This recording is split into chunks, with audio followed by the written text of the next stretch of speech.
What if I told you if you did this one thing, you'll become a successful, wealthy, jacked Christian who's on fire for God in less than 30 days? Then I'd probably be lying to you. But what I am going to tell you is how to finally become the man that God is calling you to be. The first thing that you need to understand is that if you're watching this video, you have a purpose through Christ. Ephesians 2:10 says, "For we are God's handiwork, created in Christ Jesus to do good works, which God prepared in advance for us to do." Everything that you've done in life has led you to this exact moment right here and now to watch this video. You weren't put on this earth as an accident. You weren't given the passions and desires as an accident. Everything that God has instilled in you is for a reason and for a purpose. And as Ephesians said, God has already prepared work for you to do, for things for you to accomplish in this life for his kingdom. You were created in Christ and given a purpose for you to accomplish. But every day that you spend wasted is a missed opportunity for you to fulfill that purpose. I remember waking up every single day yet wondering why I felt so lost and felt so distant from God. But it was because I wasn't seeking the purpose that he put on my life. So instead of continuing to ignore the purpose that God put on my life, I opened my eyes to what God was showing me. I ignored the fact that I simply had a heart to help others through fitness, and that's exactly what I'm doing to this day. And once I stopped ignoring that purpose, I found true motivation and dedication to what I was doing. So the first thing you need to do is understand that God has created you for a reason through his image. And the more that you lack to seek that, the less you're gonna find. In order to act upon that, the second thing you need to do is to find structure. If you're a man living day by day, going through the motions, you can't expect to make progress. Finding structure in your workouts, your diet, what you're gonna do for the day, and setting up your week is gonna make you a more successful man compared to others who just wing every day and wonder why they still feel so lost. One of the easiest practical ways to set up structure is to set your week up on Sundays. Take time to reflect on this past week, and then for the next week, you should write out exactly everything you plan on doing when it comes to work, school, your workouts, meal prep. And once you can set that up, you're almost guaranteeing yourself success if you fully execute those things.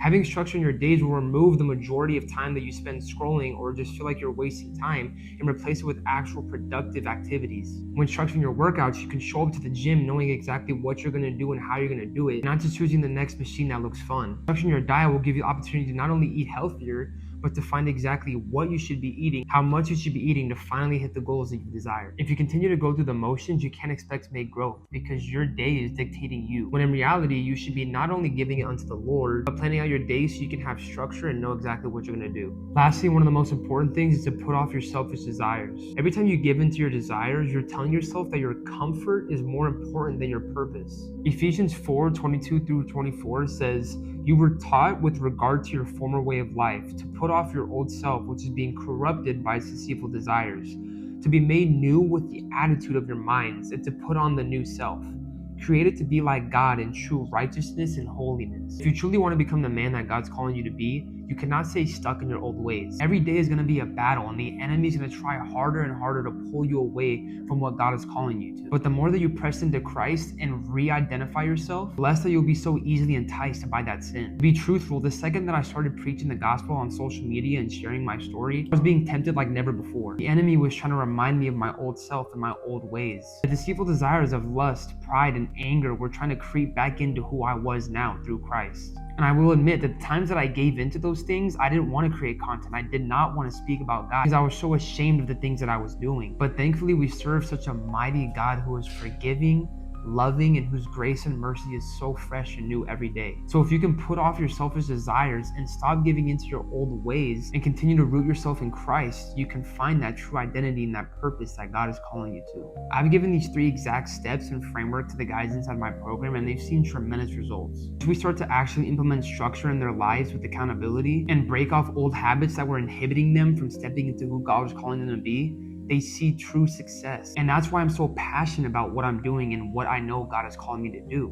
Because once God puts that passion, that fire inside of you, there's nothing that can stop it other than yourself. So have courage. Know that you are God's handiwork, that he created you for a reason. In order to act upon that, you need to build structure throughout every single day and everything that you do to fulfill that. And lastly, you need to put off those selfish desires that are blocking you from seeing what God is calling you to be. So now is the time to act. Stop putting it off and step into who God's calling you to be. Stay blessed.